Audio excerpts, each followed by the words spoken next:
کہ حضرت موسیٰ علیہ السلام کا آپ کو معلوم ہے کہ کوہ طور پر اللہ تعالیٰ سے ہم کلامی کا شرف حاصل کرتے تھے. گفتگو ہو رہی ہے لیکن اللہ نظر نہیں آ رہا. اب اس کو اپنے اوپر طاری کیجئے کہ صاف سامنے آتے بھی نہیں، صاف چھپتے بھی نہیں.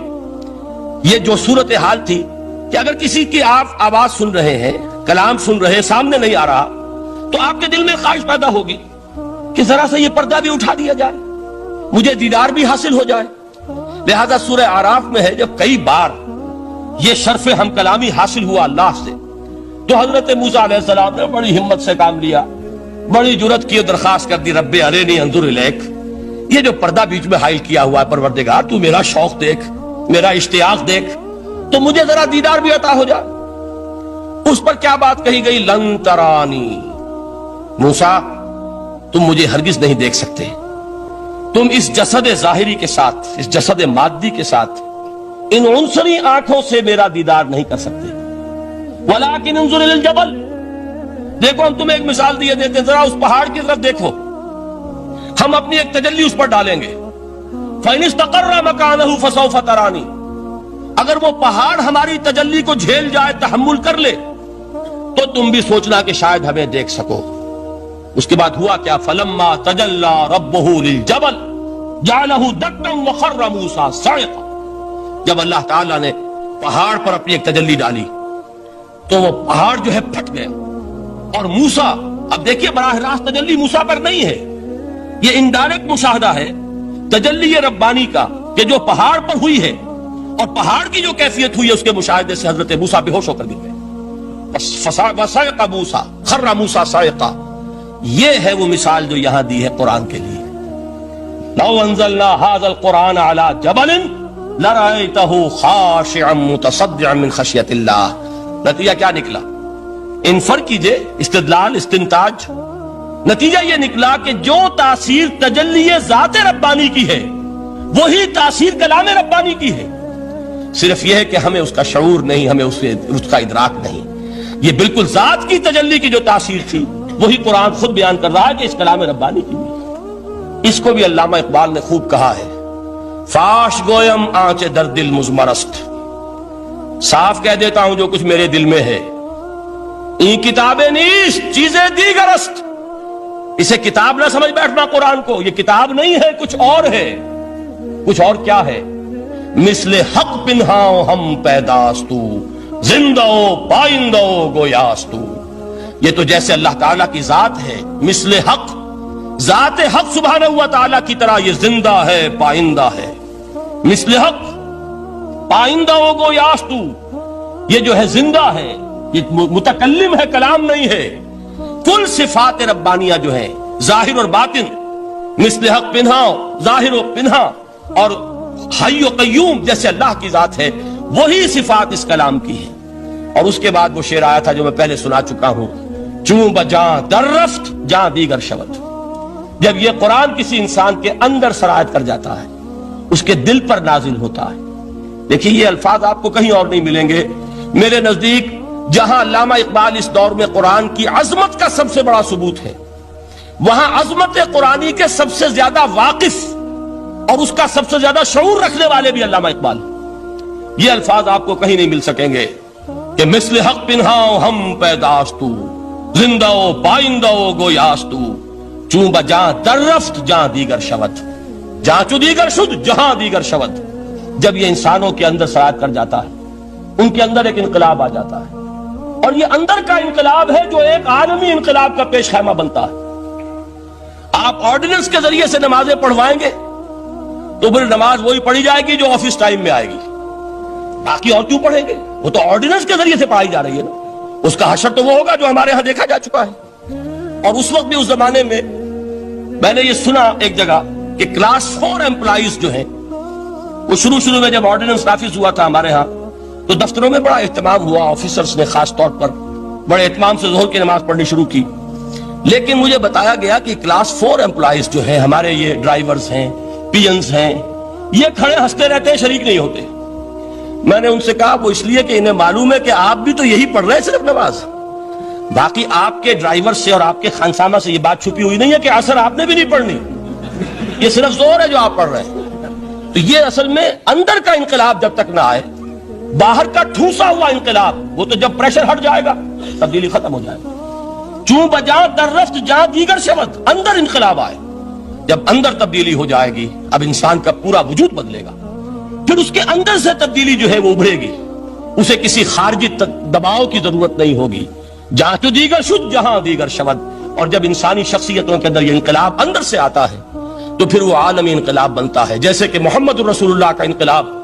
واقعہ یہ ہے کہ اگر جوش کانسپیریسی، عبداللہ ابن سبا کی سازش اگر کامیاب نہ ہو گئی ہوتی اور مسلمانوں کے اندر آپس کا اختلاف اور سرپھٹول نہ ہو جاتا، جو حضرت عثمان کی شہادت، پھر حضرت علی کی شہادت رضی اللہ تعالی عنہما، اور حضرت علی کی دوران خلافت یہ آپس کے جو جنگیں ہوئی، جنگ جمل، جنگ صفین، جنگ نہروان، اگر یہ نہ ہوئی ہوتی تو جس سپیڈ کے ساتھ اور رفتار کے ساتھ انقلاب محمدی کی توسیع ہو رہی تھی علی صاحب الصلاۃ والسلام، کوئی طاقت دنیا میں نہیں تھی.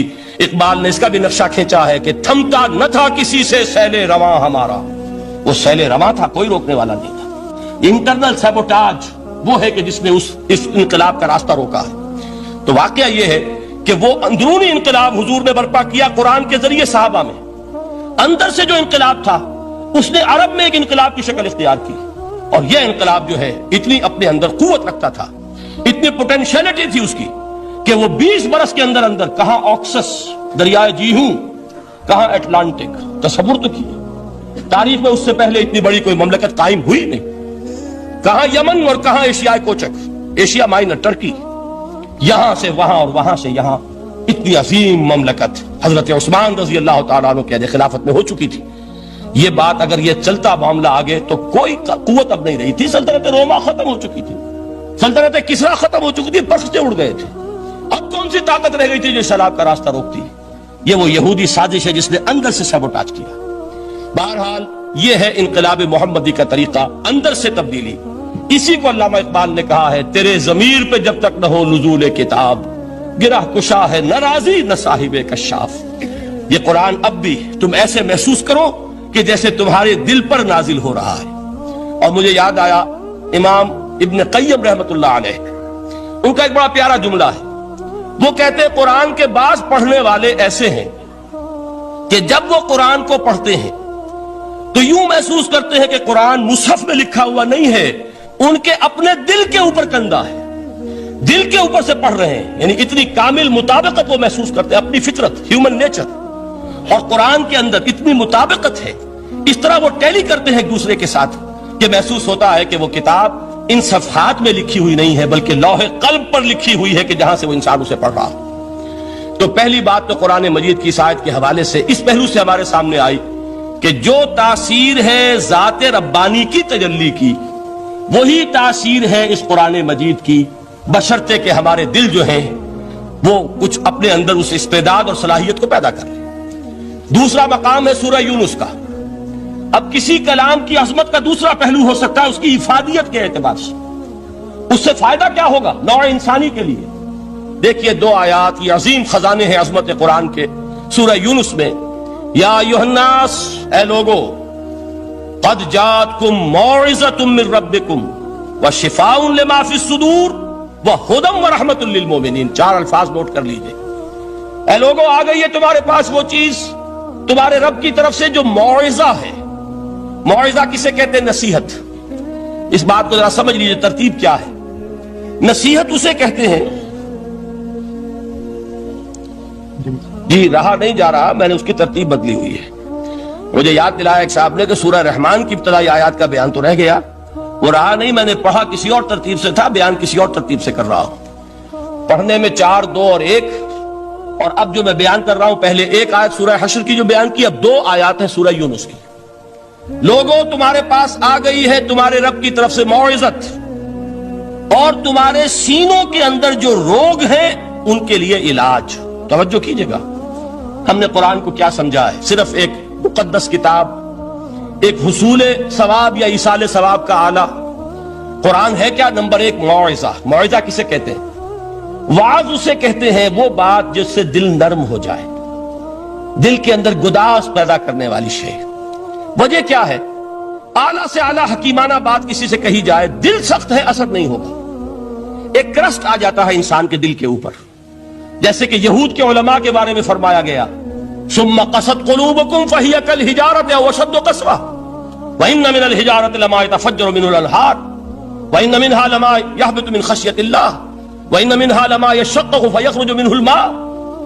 اے لوگوں، پھر تمہارے دل سخت ہوتے چلے گئے، پھر وہ پتھروں کے مانند سخت ہو گئے، بلکہ ان سے بھی زیادہ سخت، اس لیے کہ پتھروں میں تو وہ بھی ہوتے ہیں کہ جو اللہ کے خوف سے گر جاتے ہیں، پتھروں میں وہ بھی ہوتے ہیں کہ جو اللہ کی خشیت سے پھٹ جاتے ہیں، ان میں سے پانی بہ نکلتا ہے۔ پتھر تو اس طرح کے ہیں، لیکن انسان کا دل جب سخت ہو جائے، جب پتھر بن جائے، تو کوئی شے دنیا کی اس کی سختی کا مقابلہ نہیں کر سکتی۔ پہلے اس سختی کو نرم کریں گے، جیسے زمین ہے چٹیل زمین، اس زمین کے اندر ہل چلے گا تو بارش جو ہے فائدہ دے گی، اس کو آپ زمین کو نرم کرتے ہیں تاکہ وہ بارش کو جذب کرے، ورنہ چٹیل زمین ہے سخت، وہ پانی بہ جائے گا اور وہ زمین کے اندر جذب نہیں ہوگا۔ تو پہلا لفظ استعمال کیا موعظہ، یہ قرآن واعظ ہے، نصیحت ہے، دلوں کو نرم کرتا ہے، دلوں پر جو کرسٹ آ گیا ہے سخت اسے توڑتا ہے، اس میں ہل چلاتا ہے۔ پھر کیا کرتا ہے؟ پھر جب یہ جذب ہوتا ہے، شفاء لما فی الصدور، جو سینے کے روگ ہیں ان کے لیے شفا ہے۔